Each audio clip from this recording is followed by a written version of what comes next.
Boa noite. Criançada, tá gostando de correr na chuva? Tem uma coisa que é melhor do que feriado. Feriado com chuva. Oh, bens. Demais, tá bom? Ai, é benção em dose dupla, né? Essa chuvinha maravilhosa, gostosa. Deus nos abençoe, né? Mais uma vez nessa noite. Tá terminando. Mas se Deus quiser, outras virão, né? Para o nosso enriquecimento espiritual.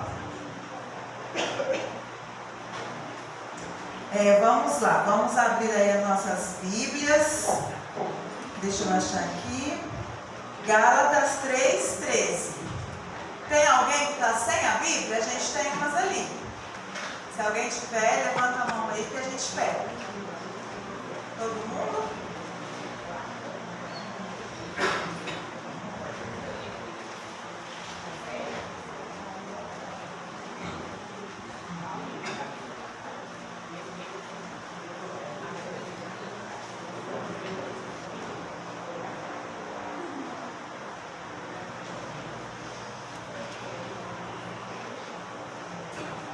Todos acharam? Misericórdia? A gente espera.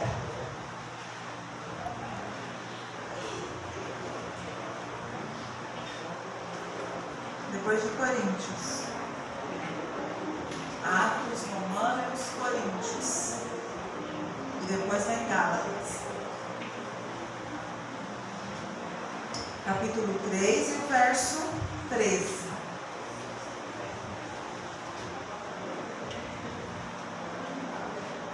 Acharam? Tem alguém que ainda não achou aí? Misericórdia, a gente espera. Vamos mais uma vez então orarmos a Deus, né, nesta noite. Obrigado, Pai, por nos trazer aqui na Tua casa mais uma vez, Senhor.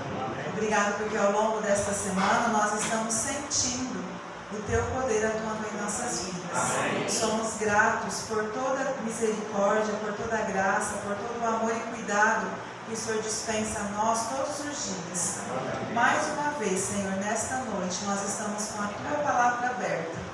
Que o Senhor possa atuar em nosso coração mais uma vez nesta noite. Que nós possamos entender o Teu grande amor e sacrifício por cada um de nós. Pedimos em nome de Jesus. Amém. Quem quer ler para nós? Gálatas 3:13. Cristo resgatou da maldição da lei, fazendo-se Ele próprio maldição em nosso lugar, porque está escrito: maldito todo aquele que for pendurado em madeira. Hoje nós vamos falar de um assunto que, como seres humanos, nós não gostamos. A gente não gosta de falar de coisa ruim, de notícia triste, né? Daquilo que nos incomoda. A gente prefere deixar meio quietinho no canto, né? E hoje nós vamos falar da cruz. A cruz, em nossa cultura, e desde os tempos antigos, ela simboliza o quê? Vergonha, culpa, horror. A cruz, ela era, nos tempos passados, o pior castigo, a pior forma de morrer infligida a um ser humano. Tanto que os romanos, que gostavam muito dessa prática, a história nos conta que durante o cerco de Jerusalém, ali no ano 70, mais ou menos 500 pessoas eram penduradas ali nas cruzes, todos os dias, judeus. Faltavam árvores para a construção de cruzes, né? Os romanos, eles gostavam muito dessa prática.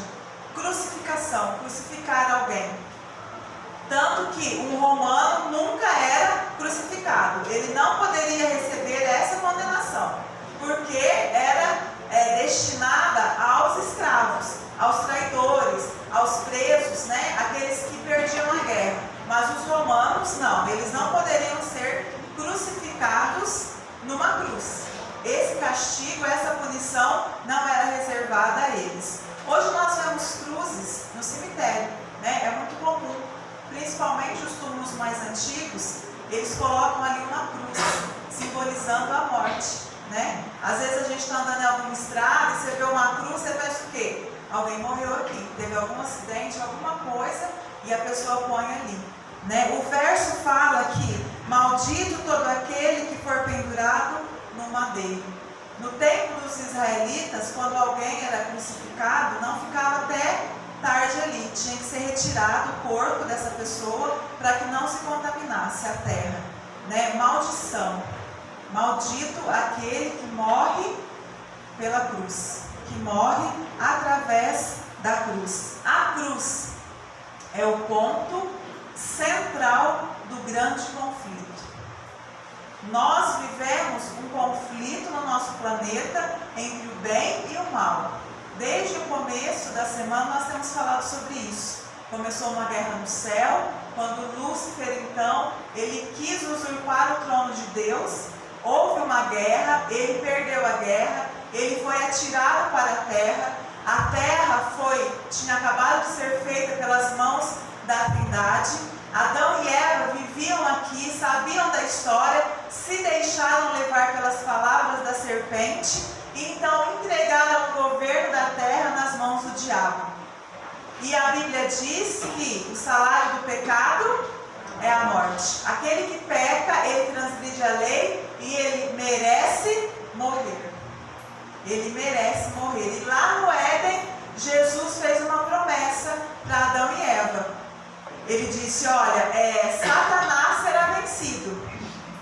O salário do pecado é a morte e haverá a morte, mas não a do casal. Os anjos, com certeza, viriam até o planeta para se entregar. Porém, os anjos são criaturas, eles foram criados pela mão de Deus. E um ser humano jamais pode interceder por outro ser humano. Não existe nenhum ser humano na face da terra capaz de interceder por mim ou por qualquer um de nós perante Deus. Porque a Bíblia diz que todos pecaram, todos carecem da glória de Deus, da misericórdia do Senhor. A cruz era um instrumento de tortura. A pessoa não só morria, mas antes de morrer, ela sofria uma dor terrível. A cruz simbolizava dor, sofrimento, era uma morte cruel, era uma morte lenta. A pessoa morria lentamente. Além de toda a vergonha que ela estava passando, de toda a crueldade, ela morria lentamente. Aqui nos conta que Frederick Zugby é um médico legista e investigador criminal. E ele se dedicou a estudar os efeitos da crucificação sobre o corpo de Jesus. E depois de muito estudo, ele chegou à conclusão que a morte de Jesus representou a mais clara ideia que ele tem de brutalidade humana. Tudo aquilo que Jesus suportou por mim e por você. Normalmente, 5 soldados realizavam o trabalho de crucificar alguém. Eram soldados preparados e os mais fortes possíveis. Antes da pessoa ser crucificada, ela recebia uma surra de açoites, assim como Jesus recebeu também. E os açoites, eles tinham pregos enferrujados ou pontas de ossos, para que quando eles chicoteassem, arrancassem a pele da pessoa. E a história nos diz que muitas pessoas morriam ali mesmo, enquanto estavam sendo chicoteadas. Tamanha a brutalidade que essa cena causava e a dor que causava na pessoa. A pessoa já falecia ali mesmo. Espancamentos, humilhações, e depois então a pessoa era obrigada a carregar a sua cruz, que normalmente não media mais do que 2 metros, para que o condenado conseguisse carregar. Ele carregava a sua própria cruz até o lugar da crucificação. Zugby nos diz que Cristo perdeu muito sangue e ele se desidratou rapidamente, porque o sol estava muito forte. A exaustão foi acompanhada pela falta de ar porque os seus pulmões já estavam acumulando fluido pleural. Uma dor extrema na fronte de Jesus e por seu rosto e também couro cabeludo. Todas as vezes que ele tropeçou e caiu, ele sofreu fortes dores em todos os seus músculos, devido ao espancamento que ele já havia sofrido. Ao chegar ao local da crucificação, os soldados lançaram sorte, lembra? Eles pegaram as roupas de Jesus, e ele nos diz que eles arrancaram as vestes de Jesus com tamanha força. E aquela túnica, devido ao sol, já estava grudada nos ferimentos de Jesus. Imaginem, né? A dor que essa pessoa não sentiu. Eu lembro que quando eu era pequena, não que eu não seja agora, né? Mas um pouco menor. Eu sempre fui uma criança muito medrosa. Eu tinha muito medo de machucar e de sentir dor. Então eu não andava descalço, eu não subia, eu não pulava. Eu era aquela pamoinha, vamos dizer assim, né? Sempre era a última a chegar para ter cautela. Mas um dia fatídico, porque a gente nunca escapa, a gente resolveu brincar num chiqueiro abandonado. Não sei onde que estava a mamãe que não viu a gente lá no chiqueiro. E a gente foi ver chiqueiro. As criançadas lá numa roça, a gente foi brincar. E aí a gente brincou, não sei porque também, de ficar pulando em cima de uma mesa de madeira. E aquelas mesas que vai juntando os pedaços, sabe? Então conforme a gente pulava, a mesa fazia assim. Adivinha a única criança que machucou? Mas não cheguei nem a pular direito. O meu dedinho do pé ficou preso. Na hora que eu puxei, porque eu não tinha percebido que ele estava preso, aquele desastre. Ficou uma pelinha ali presa, que não saía, nem vinha, já acabou a brincadeira para mim, já subi chorando, aquele escândalo, e ficou lá. Vieram embora, e aí durante a semana minha mãe percebeu que aquela pele tinha que sair, porque vai infeccionar.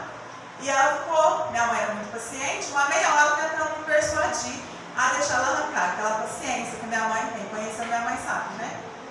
E aí depois ela cansou e falou assim para mim, o negócio é o seguinte, você tem duas opções, ou você deixa eu arrancar, ou eu te levo no posto.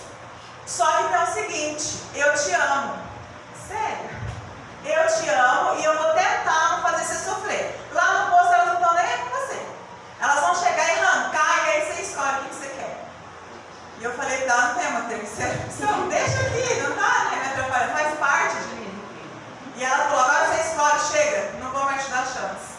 Ah, irmãos, eu estava tremendo, eu acho que eu nem sentia dor de tanta dor que eu estava sentindo de pensar na dor que eu ia sentir. Por fim, eu ainda estava chorando, ela já tinha até terminado o serviço. E eu ainda estava chorando, com medo de sentir a dor. Por quê? Porque é aquela pele que arranca, né? E isso eu estou falando, irmãos, uma coisinha assim, ó. Ah, coisinha assim. E Jesus estava com o corpo todo coberto por feridas, andando naquele sol. Às vezes a gente vê as imagens, os filmes, mas a gente não tem noção da dor que Jesus sofreu. Nós não temos noção da dor que ele sofreu.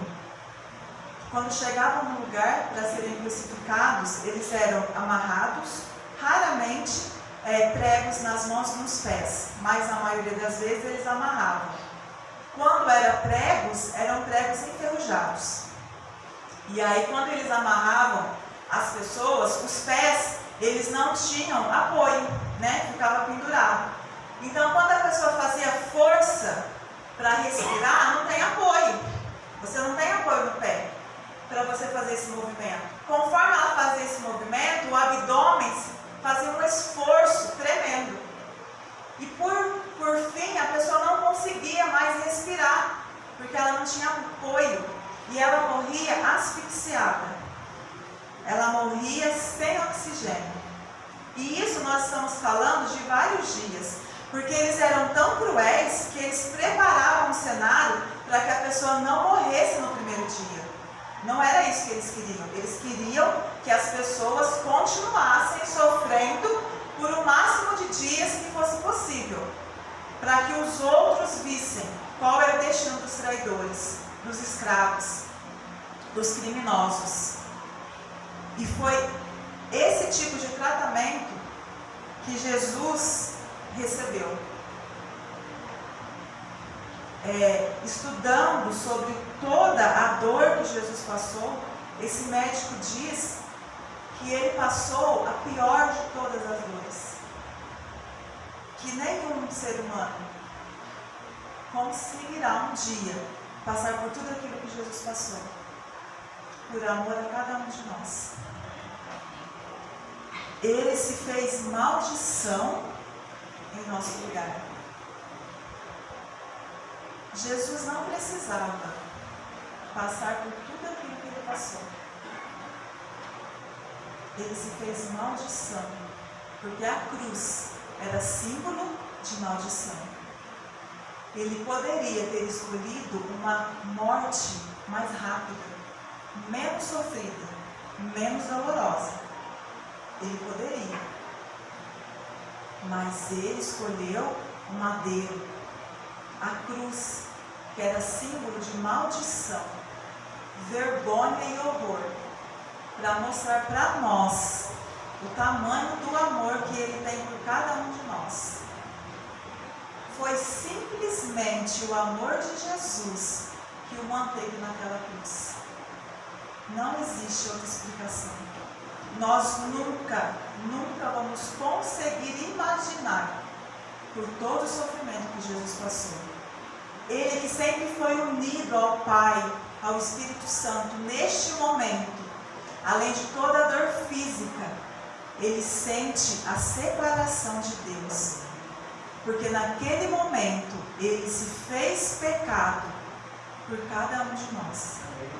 E Deus Pai, Deus Espírito, que é santo e não pode habitar com pecado, eles tiveram que dar um passo para que Jesus passasse por aqui. E Ellen White diz que a dor que Jesus sentiu dentro dele, a separação, foi muito pior do que a dor física. Irmão, Jesus, quando estava fazendo o caminho até o Gólgota, ele estava completamente nas mãos de Satanás. Satanás estava ali presente, desde a madrugada, incitando as pessoas, os carrascos, os sacerdotes, para que Jesus desistisse do seu sacrifício. E ele ficou o tempo todo tentando fazer com que a missão de Jesus fracassasse. Um único movimento de Jesus colocaria tudo a perder. E quando ele olha e diz: Deus meu, por que me desamparaste? Ele sentiu o que o pecado faz na vida do ser humano. Isso foi o que matou Jesus. A separação de Deus. O diabo sabia que se Jesus conseguisse, ele estava perdido. E ele estava ali, no meio da multidão, aquela multidão que por tantas vezes Jesus curou, Jesus pregou, pessoas ali que receberam o toque de Jesus, as palavras de Jesus, a cura de Jesus, estavam naquela multidão, sendo instrumentos na mão do diabo. E Jesus suportou tudo isso por nós, que nem éramos nascidos ainda. Ele suportou por cada um de nós. Conta a história que no século IV, lá na Itália, Siracusa, existia um rei chamado Dionísio. Não era um rei dos melhores, digamos assim. E naquela mesma cidade viviam dois amigos de infância, Pítias e Damon. Eles eram conhecidos por todos, porque onde um estava, o outro estava atrás. Né? Eram amigos íntimos, como irmãos. Se conheciam no íntimo.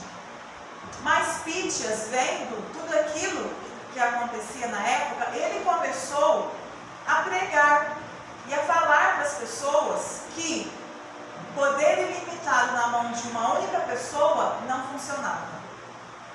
Que as pessoas que governavam, elas tinham que ter um controle. Elas não podiam ter um poder ilimitado na vida das pessoas. Que todos somos seres humanos e devemos ter os nossos direitos. Dionísio, que era o rei, não ficou muito contente com todo esse discurso de Pítias, porque uma hora começa a fazer sentido. Então ele pensou que era mais fácil conter uma única pessoa do que depois ter que conter todo o seu reino. Ele então leva Pítias para depor ali e ele fala para ele: por que você está dizendo isso? E aí Pítias então, porque é verdade. Não é certo o poder na mão de um único monarca, porque você também é um ser humano. Então você se retrate, Pítias. Ele diz: não vou me retratar, eu não estou dizendo nada demais, eu estou dizendo coisa errada. E o rei então você está acusado de traição, condenado à forca. E Pítias disse: tudo bem, se esse é o preço pela minha consciência, eu pago. Porém, deixe-me pelo menos ir ver a minha família, minha esposa, os meus filhos, colocar os meus negócios em ordem, e depois então eu venho para me matar. E o rei disse para ele: ah, mas além de teimoso e abusado, você acha que eu sou besta? Você acha que uma pessoa condenada à morte, que sai um pouquinho, ela vai voltar? Lógico que não. E entre a multidão que estava ali, estava Damon. E Damon disse para o rei: rei, eu fico no lugar dele até ele voltar. O rei olhou para ele e disse: você tem noção do que você está dizendo? Porque se isso for um truque, não vai funcionar comigo, Damon. Alguém há de morrer daqui a 6 meses. Você acha mesmo que seu companheiro volta? E ele disse: se ele disse que volta, ele volta. Tudo bem. Se você quer ser o bobo da corte, eu vou aceitar o desafio, que o rei ficou intrigado com aquilo, né? Então Damon vai ficar preso até Pítias voltar. Se Pítias não voltar, Damon, daqui 6 meses você vai ser enforcado. E ele diz: tudo bem, eu confio no meu amigo. Aqueles 6 meses, o rei ficou completamente ansioso. Todos os dias ele ia até o calabouço e falava assim para Damon: seu amigo não voltou. Faltam só 54 dias para você ser enforcado. E Damon estava tranquilo: pode ficar tranquilo, rei. Se ele não aparecer, eu vou, mas eu sei que ele vai vir. E no outro dia, faltam 58, 57, faltam 10 dias, Damon. Faltam 5 dias, Damon. Você ainda acha que seu amigo voltará? E Damon disse para ele: rei, eu tenho certeza que aconteceu algum imprevisto, mas eu confio no meu amigo. Ele vai voltar. E se ele não voltar, eu estou disposto a morrer. E o rei então chega um dia e diz: Damon, hoje é o dia. Como eu havia dito, seu amigo não voltou. Óbvio que ele não voltaria. Você será enforcado às 10 horas de hoje. E Damon disse: tudo bem, eu vou cumprir o meu destino. Às 10 horas o carrasco desce, leva Damon até o lugar onde ele seria enforcado, ali perante a multidão. E Damon ali segue então para a forca. E quando ele está para abaixar a cabeça, eles escutam um grito: espere, pare a forca. Eles então olham para trás e quem está? Pítias, totalmente machucado, desnutrido e fraco. Ele então corre até o amigo, abraça ele chorando e diz: graças aos céus você não está morto. O meu coração estava apertado porque eu me atrasei. Damon, o meu navio afundou na volta. E depois que eu consegui sobreviver ao naufrágio, estava vindo para cá o mais depressa que eu consegui, fui assaltado no meio do caminho, me machucaram, eu demorei alguns dias para me recuperar. Me perdoe, meu amigo, por fazer você passar por toda essa situação. E Damon diz: não se preocupe, Pitias, eu tinha certeza que você voltaria. O rei ficou boquiaberto. Ele não acreditava que Pitias realmente tinha voltado. E ele disse para Pitias: por que você voltou? Você estava livre. Ninguém nunca mais ia te achar. Seu amigo ia morrer. Isso ia ficar esquecido. E Pitias disse: eu voltei porque ele é meu amigo. E o rei, sem entender aquele tipo de sentimento, mas não podendo ficar indiferente, ele disse para Pitias: você está absolvido. Eu não posso permitir a sua morte. Hoje, ninguém morre aqui nesse palácio. E aqueles dois, então, foram embora. Grandes amigos. O rei nunca mais viu tamanha fidelidade e amizade em todo o seu reino, de um amigo estar disposto a dar a sua vida pelo outro. Mas nós conhecemos alguém que um dia fez a mesma coisa que Pitias. Enquanto nós estávamos condenados à morte, Jesus se levanta perante o universo e diz: pare, eu morrerei pela raça humana. Eu me farei pecado, maldição, para que os seres humanos possam viver. Irmãos, nunca entenderemos esse amor. Ellen White diz que muitas coisas serão esclarecidas para nós quando nós estivermos no céu. Jesus responderá muitas perguntas que nós não temos resposta aqui, mas existe um assunto que sempre será mistério: o amor de Jesus pela raça caída. O amor de Jesus pelos seres humanos fracos, pecadores, dignos de morte. E todas as vezes que olharmos as marcas dos pregos nas mãos de Jesus, nós vamos nos lembrar do grande amor que Ele tem por cada um de nós. Nós não conseguimos entender, mas nós podemos aceitar. Nós podemos aceitar o sacrifício de Jesus na cruz, por mim e por você. Nós merecemos morrer. Nós merecemos estar naquela cruz. Mas Ele, num gesto de misericórdia, decidiu entregar a própria vida, descer a este mundo como um simples e frágil bebezinho, enfrentar a fúria de Satanás e de toda a hóstia diabólica por mim e por você. Quem é este homem? Quem é este homem?